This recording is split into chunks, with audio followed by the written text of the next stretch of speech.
Harinagar bridge નીચે વીએમસીની કામગીરી દરમિયાન મુખ્ય પાણીની લાઇન તૂટી લાખો ગેલન પાણીનો વેડફાટ.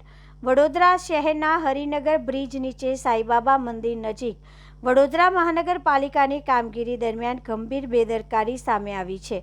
કોન્ટ્રાક્ટર દ્વારા પૂરતી તકેદારી ન રાખવામાં આવતા પાણીની મુખ્ય લાઇન તૂટી જતા લાખો ગેલન ચોખ્ખું પીવાનું પાણી રસ્તા પર વહી ગયું.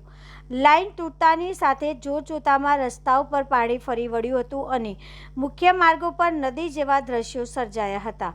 પાણી ભરાઈ જવાના કારણે વાહન ચાલકો અને રાહદારીઓને ભારે મુશ્કેલીનો સામનો કરવો પડ્યો હતો. અનેક સ્થળોએ ટ્રાફિક વ્યવહાર પણ પ્રભાવિત થયો હતો.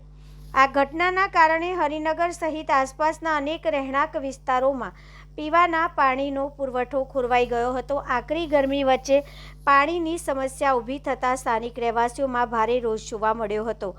નાગરિકોએ તંત્ર અને કામગીરી સંભાળતા કોન્ટ્રાક્ટર સામે બેદરકારીના આક્ષેપો કર્યા હતા.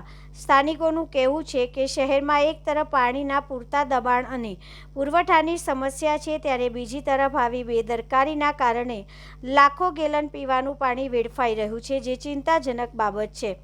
ઘટનાની જાણ થતાં મહાનગરપાલિકાના અધિકારીઓ અને ટેકનિકલ સ્ટાફ સ્થળ ઉપર પહોંચ્યા હતા. તૂટેલી લાઇનના સમારકામની કામગીરી યુદ્ધના ધોરણે શરૂ કરવામાં આવી છે. તંત્ર દ્વારા અસરગ્રસ્ત વિસ્તારમાં પાણીનો પુરવઠો વહેલી તકે પૂર્વવત કરવા માટે પ્રયાસો હાથ ધરવામાં આવ્યા હોવાનું જાણવા મળ્યું છે.